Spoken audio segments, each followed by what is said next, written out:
그러니까 그럴 때는 어떻게 지도를 하면 좋을까요? 왜냐면 싫어하니까. 그리고 아까 정말 중요한 말 했는데 수학을 배워서 뭐 했으니까 있습니다. 오, 기초가 좀 부족한 것 같다 그러면 아니다. 우리 애는 무슨 소리냐. 5단계 반에 있는데 걔가 그럼 유리수의 반대가 무리수인가? 해보진 너무 않았는데. 어려워요. 근데 네, 안녕하세요. 저는 책과 영어 그리고 자녀교육 관련 영상 올리고 있는 미셸입니다. 오늘은 서울대학교 수학교육과 교수님이시자 이런 수학은 처음이야 저자이신 최영기 교수님 모시고 이야기 나눠보겠습니다. 교수님 인사 부탁드리겠습니다. 네. 안녕하십니까. 서울대 수학교육과 최영기 교수입니다. 작년에 1권이 나왔고 올해 이제 2권이 출간이 되었어요, 교수님. 제가 학부모님들을 대신해서 네. 좀 여러 가지 질문을 드려보겠습니다. 네. 첫 번째 질문은요. 선생님을 키워내시는 교수님이신데 네. 아이들을 대상으로 네. 책을 쓰셨다는 점이 사실은 굉장히 놀라웠어요. 네. 아이들을 대상으로 집필을 하신 계기가 있으실까요? 제 생각에는 학생들이 수학에 대해서 그냥 흥미를 느끼는 것이 중요하다고 생각을 했는데 좀 늦기 전에 그러니까 애들이 너무 싫어하기 전에 이야기를 했으면 좋겠다. 실제적으로 학생들이 그 수학을 싫어하는 것과 달리 알고 보면 수학은 대단히 가치가 있고 심오하고 또 한편으로는 아름답기도 하고 미래 사회에서 우리가 수학의 역할이 굉장히 절실히 요구되고 있거든요. 그래서 이런 때에 학생들이 수학에 대한 가치를 알 수 있는 그런 씨앗을 넣어줬으면 좋겠다. 교육은 이제 지금 당장의 어떤 결과는 보는 것보다는 암시적인 효과니까 그래서 장차 학생들이 수학적인 뭐 안목이라든지 이런 것들을 좀 키웠으면 좋겠다. 그런 의미로 학생들의 흥미를 일으킬 수 있는 그런 모티베이션으로 그런 안목이 나중에 학생들이 이것이 발현될 수 있도록 그것이 이 책을 쓰게 된 취지입니다. 혹시 가장 고민되셨던 부분이 있을까요? 이 책을 쓰실 때? 우리나라가 조금 입시 지향적인 이제 그런 환경이고 그러다 보니까 수학에 치중되는 면이 문제풀이가 중심이 됐죠. 주로 문제풀이. 근데 수학이라는 거를 지켜보면 이제 문제풀이라는 이런 관점이 한 반이고 그 증명과 추론이란 관점이 한 반 정도 돼요. 근데 우리나라의 그 시험 형태가 아무래도 수능 형태에 의존하다 보니까 약간 이제 문제풀이 형식으로 많이 치중이 됐죠. 그래서 이제 증명과 추론이라는 면이 좀 약화된 면이 있어서 수학에서는 균형이라는 게 대단히 중요한데 약간 한쪽으로 치우치다 보니까 이 반대쪽이 또 굉장히 중요한 면이고 그것을 어떻게라든지 되살려서 이제 그런 것이 또 실제적으로 수학에서 오히려 더 강조된 점이기도 하고 책을 쓸 때는 이제 기존에 있는 것과 좀 다른 방식이었죠. 또 하나는 우리나라 학생들은 문제풀이는 굉장히 강하죠. 성취도가 높다는 것에 이제 반영되듯이 그 대신 이제 학생들의 흥미도라든지 이런 자신감 이런 게 좀 약간 저하돼 있죠, 상당히. 이런 면들이 이제 결국은 학생들이 좋아하지 않는다는 것과 또 관계돼 있고 이제 결국은 좋아하게끔 해야 되는데 이제 그것을 어떻게 할까 고민했죠. 학생들이 흥미를 가져야 되는데 어디서 가져야 되느냐? 수학 공부하는 그 자리에서 가져야 된다. 이제 교실 현장. 집에서 재밌게 읽었는데 교실 현장에 오니까 연결이 안 되는 거죠. 그래서 이제 그런 걸 고민하다가 교실 현장에서 가리키는 것을 그 첫인상을 조금 더 의미 있고 흥미롭게 만들어야겠다. 그래서 이제 이 책을 쓸 때는 그런 것을 고민했고 예상 밖으로 호응이 굉장히 좋아서 저로서는 독자분들한테 대단히 감사하다 이런 얘기를 하고 싶죠. 저는 사실 수학을 굉장히 좋아하면서 성장을 했어요. 근데 어찌 보면 저는 시험에 대한 그런 부담이 별로 없었던 것 같아요. 그럼 혹시 시험 때문에 아이들이 더 많이 부담을 느껴하는 걸까요? 그게 굉장히 크죠. 그게 외적 동기라는 건데 원래 이제 적당한 외적 동기는 필요하지만 근데 처음에는 그래서는 안 되는데 처음에는 내적으로 흥미를 갖다 보니 외적으로 시험을 잘 봤다 이렇게 돼야 되는 게 보통 선순환 구조인데 우리가 이제 학생들을 시험을 너무 강조하고 시험을 생각하다 보면 시험을 잘 보기 위해서 공부를 해야겠다 이것은 약간 반대 방향이거든요. 그것은 이제 흥미를 일으키는 것과는 이제 반대 방향이죠. 그래서 우리나라 학생들이 이제 과도하게 그 시험에 대한 부담감, 부모님들이 과도한 성적에 대한 관심, 그리고 또 어떻게 보면 너무 단기적인 관심, 또 약간 비교도 되고 친구는 잘하는데 같이 학원 다녔는데 쟤는 잘하는데 잘하는데 왜 너는 못하느냐. 이제 그런 대단히 외부적인 동기거든요. 근데 그게 별로 효과 있을 것 같지는 않은데 경쟁, 비교의식 그런 것들이 강조되다 보니 자꾸만 이제 외적 동기를 주게 되면 그 친구 스스로도 그 압박이 되거든요. 그 자체가. 더 크게 나가기가 어렵죠. 우리가 너무 치열하다 보니까 공부 못한 애들은 열등감을 갖고 공부 잘하는 애는 너무 우월감을 갖게끔 하는. 근데 그것도 안 좋은 거거든요. 실제적으로. 이제 그런 면들이 아까 시험이라든지 이런 것과 연결돼서 우리가 고민이 될 점이죠. 지금. 그러면 좋아하는 마음을 생기게 하려면 가정에서는 어떻게 좀 지도를 해주면 내적 동기를 가지고 관심을 꾸준히 가져갈 수 있을까요? 근데 수학이 이제 어느 과목보다 아주 철저한 계단 학문이에요. 이게 계단식이기 때문에 계단은 발판이 대단히 중요하거든요. 발판을 딛고 다음에 넘어가는데 이게 굉장히 강해요. 수학은 이렇게 순서가 이렇게 차곡차곡 돼 있거든요. 이렇게 초등부터 쉬운 거부터 중학교, 그다음에 고등학교, 뭐 대학, 고급 학문 이런 식으로 이제 그 난이도가 이렇게 차이가 나는데 그 중에서 가장 중요한 게 이제 발판이죠. 내가 3단계를 가려면 2단계 발판이 확실해야 되거든요. 초등 단계에서는 그래도 조금 억지로 하더라도 약간 그 발판이 쌓이거든요. 그 투자된 시간 때문에 이게 한 중학교 정도만 되면 이해라는 개념이 들어가요. 이해. 근데 이해라는 게 뭐냐면 자기 나름 해석하는 거잖아요.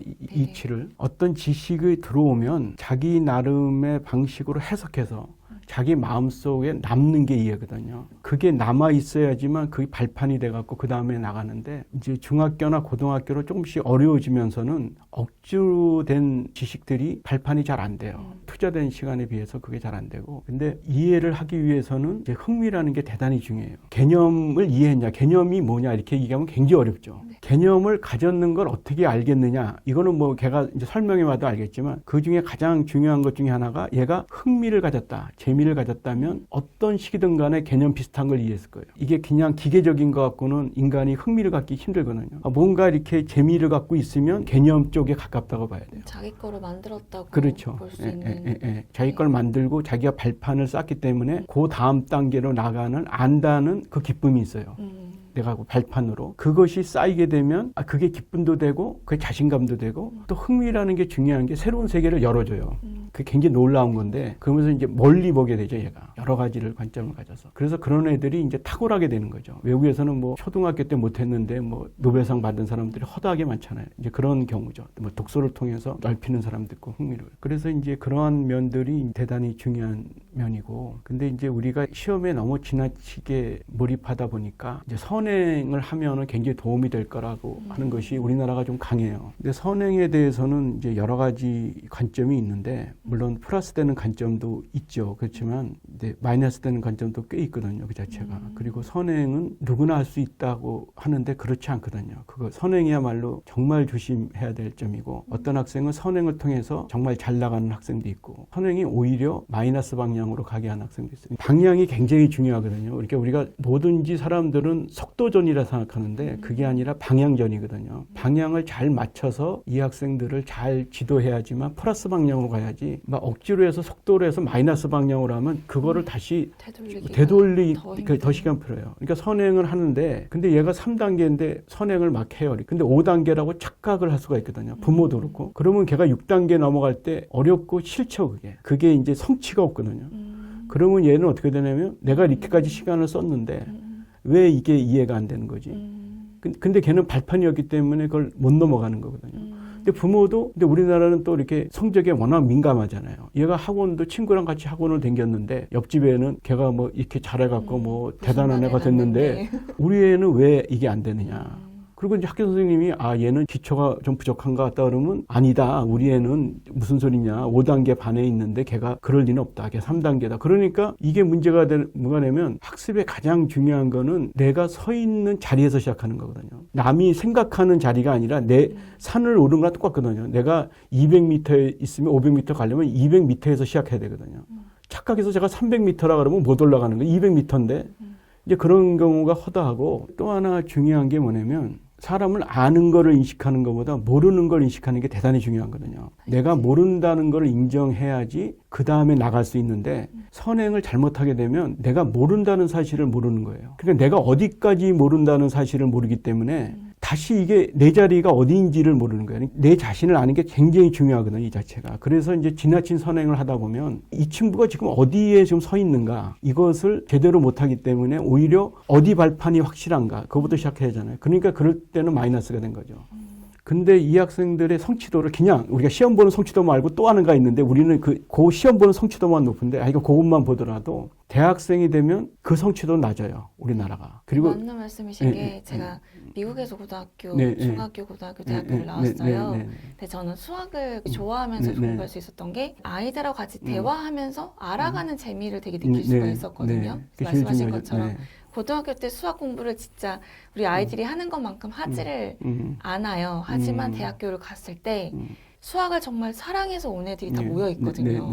그러다 보니까 그들을 이겨낼 수가 없는 거예요. 뭔가 얘기를 하다 보면 내가 모르는 거를 새롭게 알아가는 재미를 느껴본 친구랑 그냥 시험을 선행이든 목표를 가지고 공부한 친구들이랑은 확실히 다를 수밖에 없는 것 같아요. 맞습니다. 그런데 지금 초등학생이나 중학교, 고등학생들도 시험은 여전히 있고 나는 계속 경쟁을 해야 되는데 흥미를 가지고 있더라도 나는 독서를 하고 싶고 좀 더 알고 싶고 누군가와 대화를 나누고 싶지만 현실적으로는 그런 주변에 사람이 거의 없어요. 학원을 가더라도 다 입시 위주, 뭐 공부 위주, 시험 위주이고 뭐 책을 보더라도 누군가랑 대화를 나눠야 되는데 그건 결국 엄마밖에 없는 거예요. 주변에 그런 할 수 있는 사람이.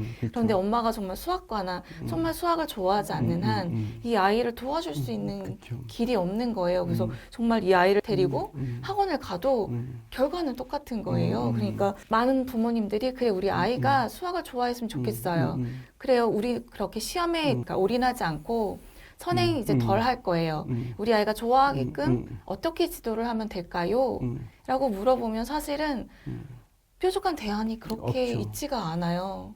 그래서 좋은 책을 소개를 하더라도 책을 읽고 아까 말씀드렸지만 무리수, 유리수에 대해서 아이랑 좀 심도 있게 대화를 나누다가 이게 막히는 거예요. 어디서부터 시작을 더 깊게, 더 확장돼서 이 발판을 교수님 말씀대로 만들어줘야 되는데 교과서만 가지고 책을 가지고는 어느 정도 한계가 있더란 말이죠. 그러니까 그럴 때는 어떻게 지도를 하면 좋을까요? 아까 말씀하셨듯이 부모님들이 나는 이렇게 좀 선행을 안 할 거야. 이게 굉장히 힘들죠. 우리가 이제 사회적인 동물이다 보니 주변에서 하니까 사회가 흘러가는 이런 큰 흐름이 있으니까 그 큰 흐름에 역행하기라는 것은 그 부모님이 정말로 대단한 그 정신을 갖고 있지 않고서 힘들고 또 그렇게 극소수 정말 뛰어난 학자를 만든 사람도 있어요. 제가 알기에.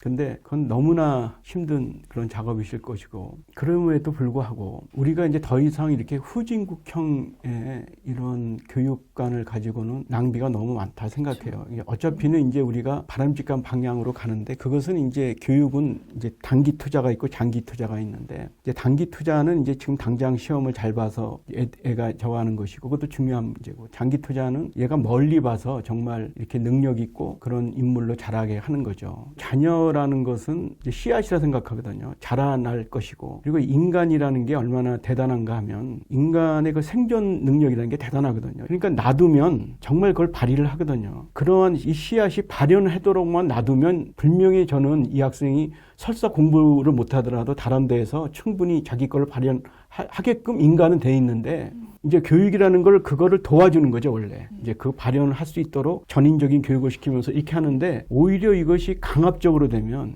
수학을 싫어하면 안 보는 거니까 나중에 그 필요할 때 보게 하는 게 낫거든요. 그러다 보면은 이게 오히려 발현이 잘 안 되게끔 하는 게 있어요. 그러니까 우리가 지금 그런 경향이 조금 있어요. 그러다 보니 애들은 너무 고생하고 학부모도 고생하는 거예요. 자기 삶을 살아야 되는데 애들한테 매여 있는 거죠. 그것도 올바른 것이 건강한 상태는 아닌 거죠.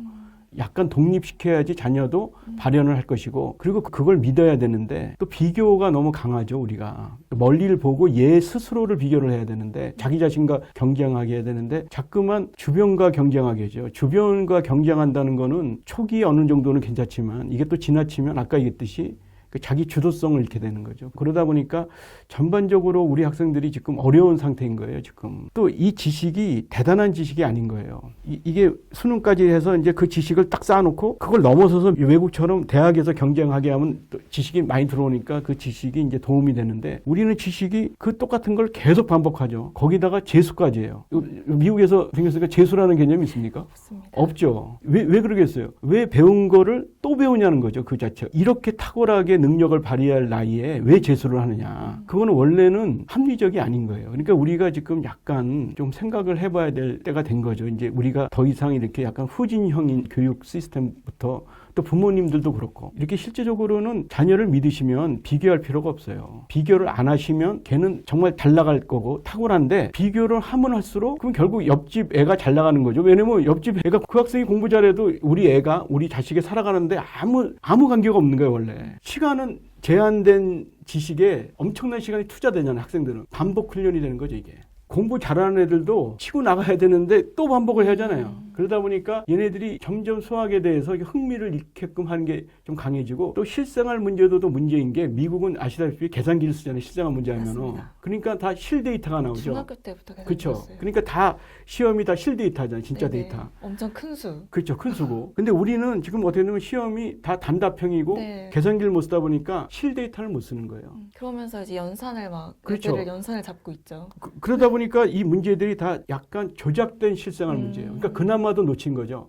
그러니까 미국이 실생활을 강화할 때는 거기는 실제 실생활이었는데 우리는 또 조작된 실생활이에요. 그러니까 그 증명과 추론을 통해서도 개념이 깊게 이해되지만 실생활을 하다 보면 얘가 모티베이션이 돼서 그 개념을 깊이 이해할 거다. 그래서 원래는 그 두이의 철학이 그 실생활만이 그게 아니라 원래 개념 이해를 위해서 실생활이 필요하다는 건 실생활 만능이라는 뜻이 아니었는데 실생활에 실제로 적용할 만한 그런 모티베이션이 없는 거죠. 근데 이제 미국 같은 경우는 다 실생활 문제니까 시험이. 사실은 수학을 배우는 이유가 우리가 일상생활 살면서 우리가 배운 거를 그쵸. 써먹으려고 그 전이죠. 네, 그거를 써먹으면서 내 생활을 이제 개선해 나가고 문제 해결하고 이러려고 하는 건데 수학 문제는 수학 문제 따로 그렇죠. 실생활에 일어나는 이런 일들은 따로 이러니까 이 중간에 좀 괴리가 엄청나죠. 네, 엄청나네요. 그래서 지금 우리의 지금 굉장한 큰 문제예요. 수학을 안 쓰는 사회가 된 거 오히려. 왜냐면 싫어하니까. 그리고 아까 정말 중요한 말 했는데 수학을 배워서 뭐 했으니까 전이하는 거 다른데 그걸로 전이하려고 하는 거잖아요. 그 전이는 정말 중요한 전제가 재미있어야 전이를 시키는 거예요. 내가 이거를 다른 데로 한번 써보겠다는 것은 실생활 문제를 통해서 흥미를 갖게 하면서 그게 전이가 되는 이것은 상당히 이제 성공한 케이스예요. 그런 면에서. 교수님 책을 제가 읽어봤는데요. 좀 스토리 전개하는 식으로 집필을 하셨더라고요. 네. 그거에 대해서 좀 더 설명해 주실 수 있으실까요? 스토리의 목적은 뭐냐면 관심과 흥미를 끌라는 거거든요. 근데 그게 약간 다른 의외의 상황이지만 그게 이게 그러면서 머리에서 남는 거죠. 이제 어떻게 쓰면 좋을까 그러다가 이제 그런 진화적인 관점에서 이제 만약에 자연수가 이렇게 있으면 자연수는 이제 예를 들어서 5 빼기 3 하면 괜찮은데 예를 들어서 3 빼기 5 하면은 여기서 안 되잖아요. 이게 이제 그 음수란 개념이 필요하니까 자연수가 부족한 거죠. 네네. 이제 뺄셈에 대해서 부족한 거죠. 그러다 보니까 이것을 확정해서 이제 음수라는 개념이 나오고 그 개념이 이 자연수에 대해서 음의 정수라는 개념이 나와서 네. 이것을 합해서 이제 여기서 마이너스라는 이제 음이라는 개념이 나오고 양의 정수와 음의 정수를 합해서 이제 그다음에 0까지 해서 이제 정수라는 개념이 나오죠. 정수까지는 이제 괜찮은데 이제 정수도 이제 문제가 되는 게 만약에 6 나누기 2 하면은 나눠지지만 3으로 네. 거꾸로 2 나누기 6 하면 이게 이제 정수에서 안 되잖아요. 이게 부족한 거죠. 이것을 채우는 면에서 분수라는 개념이 나와서 유리수라는 이런 개념이 나오고 이제 수학에서 중요한 게 뭐냐면 융합이라는 면이 있는데 이제 수직선이라는 게 있어요. 여기에 이제 수를 대치시킨 거예요. 이게 정말 놀라운 게 뭐냐면 원래 직선은 기하적인 도형이거든요. 이렇게 뭐 쭉 뻗는 직선이잖아요. 수는 굉장히 추상적인 개념이에요. 우리가 수직선에 넣자마자 표현이 되는 거죠. 이렇게 1, 2, 3 이런 식으로. 여기가 1이고 이렇게 하면 요 길이 있잖아요. 요 길이가 되는 놈을 여기다가 이렇게 펼치면 요 점이 유리수가 안 되는 거예요. 이제 그걸 증명할 수가 있거든요. 이 책에도 이제 그걸 증명을 했는데 그게 결국 루트 2라는 개념인데 그래서 결국은 이 수직선 개념으로 보면 유리수만 갖고 여기를 채우면은 이걸 못 채우는 거예요. 빈틈이 생기는 거죠. 그래서 무리수라는 개념이 나와서 이것 갖고 이제 실수라는 뜻이 이제 나오게 됐는데 여기에 이제 무리수라는 게 있는데 알고 보면 무리수가 1.4 파이 같은 거 있잖아요. 파이. 이것도 다 무리수인데 네. 3.14 하면은 이게 끝없이 가잖아요. 이걸 인간이 간파할 수 있는 수가 아니에요. 실제적으로 쓰이지 않는 수인데 유리수가 요만큼이라 그러면 무리수는 얼마큼 있을 것 같아요? 거의 우주만큼 있죠. 그걸 어떻게 아시죠? 컴퓨터 전공했습니다. 오. 네. 상당히 수학에 대해서 잘 아시는 거예요.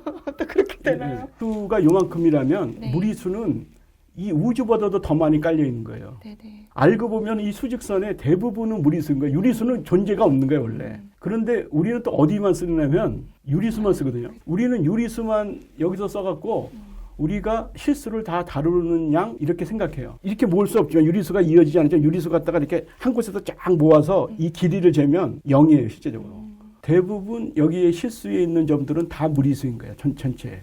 그런데 왜 우리가 유리수만 갖고 실수인 양 착각하느냐, 실수를 쓰는 것처럼. 근데 유리수도 신기한 거예요. 그렇게 없는 놈들이 여기에 또 조밀하게 박혀 있어서 임의의 두 무리수가 유리수가 요만큼 있다 그러면 요만큼이라 그러면 무리수는 이 태양계를 다 덮고도 우주를 덮을 만큼 많거든요. 그러니까 지금 유리수는 없는 건데도 불구하고 또 신기한 게도 무리수 두 개를 딱 잡아놓으면 그 안에 유리수가 있는 거예요.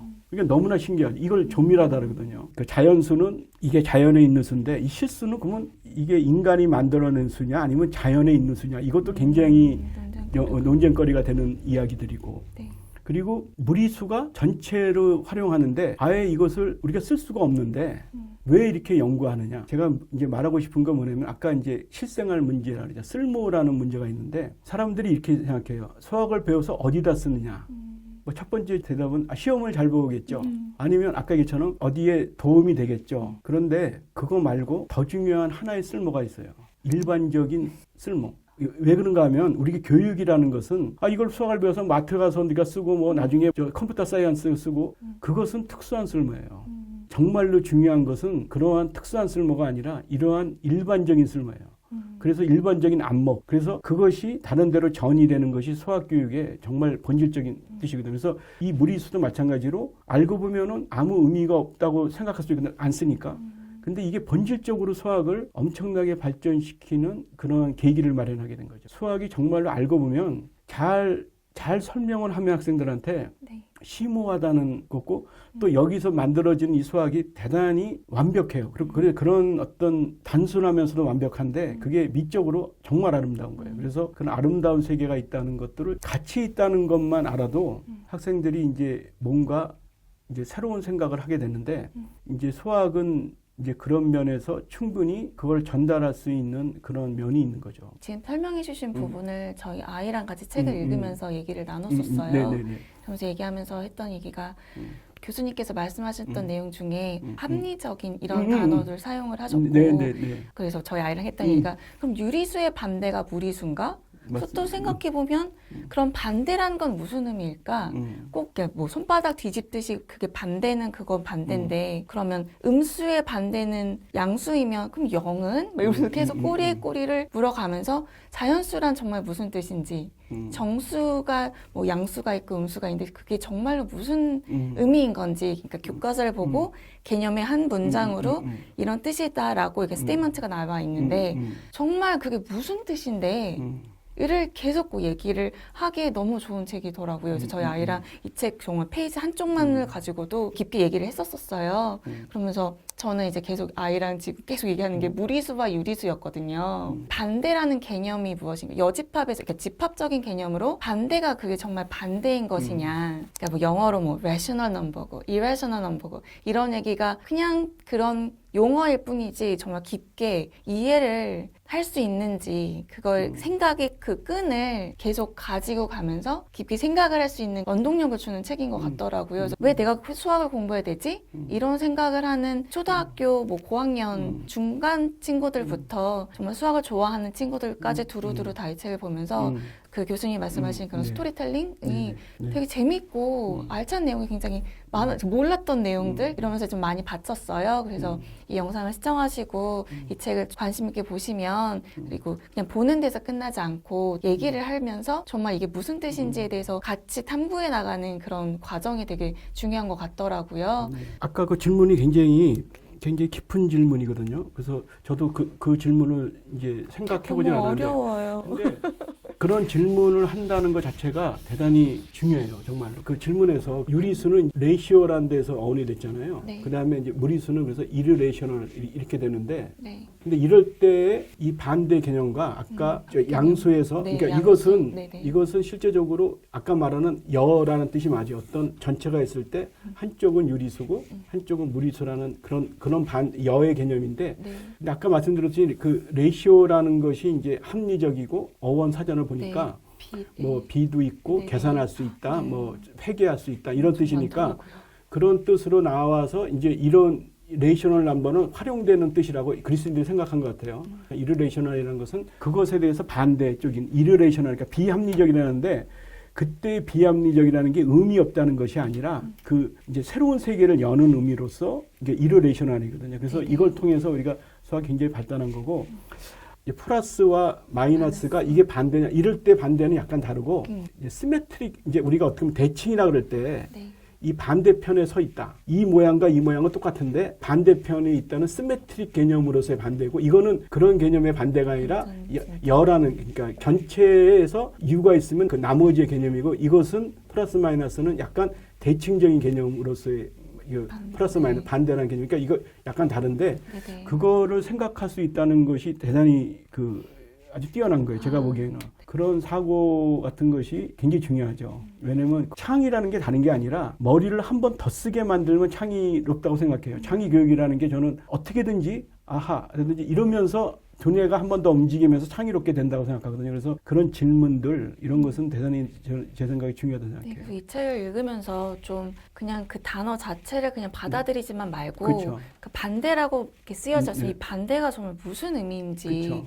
뭐 합리적이고 합리적이지 않다 이런 의미가 어찌 보면 추상적인 개념인 거잖아요. 그래서 수학을 어렵다고 생각하는 친구들이 이게 정말 이렇게 눈에 보여지는 거 그 이상으로 넘어가면 무슨 말인지 모르겠어요. 이럴 수 있지만 여기서 스토리텔링을 좀 따라가다 보면 이렇게 이해도 되고 또 더 질문도 생길 것이고 이런 과정을 계속 하다 보면 좀 더 수학이 친근해지고 더 궁금한 게 많아지니까 알고 싶고 이러지 않을까 싶어요. 그래서 여기서 나온 이런 얘기들이 굉장히 재밌더라고요. 저희는 그래서 이런 주제를 가지고 가정에서도 얘기를 나눌 수 있고 모르면 찾아보면 되고 그렇죠. 같이 그러니까 엄마가 수학 전공자야지만 되게 답을 주는 게 아니고 같이 질문이 정확하면 그걸 대답할 분도 정확한 대답을 할 수 있는데 질문이 정확하지 않으면 그러니까 근데 그런 식으로 질문이 정확하면 거기서 아는 사람들이 정확한 답변을 해주죠. 그러면 이제 발전하게 되는데 개인적으로 그런 게 굉장히 중요하다고 생각하는 게 독서가 저는 중요하다고 생각하는 게 뭐냐면 똑같은 소설을 읽어도 그거를 우리가 요약해주면 감명을 못 느끼지만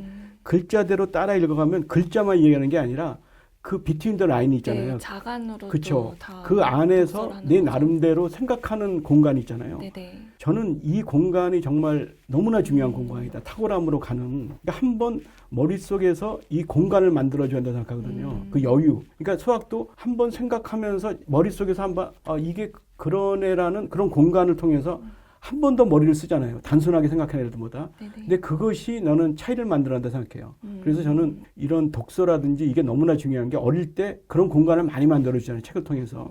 우리가 학생들을 흥미롭게 만든다 그럴 때 원래 흥미는 그 내용 자체에 흥미를 갖게 하는 거예요. 그 변두리를 흥미롭게 하는 게 아니거든요. 근데 우리가 초등학교 이런 걸 보면 약간 변두리 쪽에서 이렇게 재미있게 만들고 거기 내용은 그대로 이렇게 얘기해 주는데 그러면 한마디로 말해서 그냥 재미있는 다른 얘기를 한 거지 흥미롭게 만든다는 것의 그 이야기는 어떻게든지 얘가 공부할 내용을 한번 생각하게 만든다는 게 흥미지 이 본질을 갖다 그대로 놔두면서 주변을 흥미롭게 만드는 거는 어떻게 보면은 그렇게까지 도움이 안 될 가능성이 높거든요. 근데 우리가 약간 그런 취향이 조금 있어요. 약간 외곽 쪽을 흥미롭게 만든다든지 음악 틀어주고 빵빵 터지고 그쵸. 그런 거요. 만화를 쓴다 할 때도 그 내용 자체를 재미있게 만들어주는 구성을 해줘야 되는데 본질적으로는 흥미는 얘가 공부하려는 내용 자체에서 흥미를 유도시켜야 돼요. 어떻게든지 그래야지 그게 장기적으로 도움이 되지 외곽 쪽에서 자꾸 흥미를 갖게 하면은 정작 내용 쪽에서 흥미를 가져야 되는 이때에 약간 괴리감이 있지 않을까 생각하거든요. 그래서 그런 것들은 조금 이제 한번 생각해 봐야 되지 않을까 이런 생각이 좀 듭니다.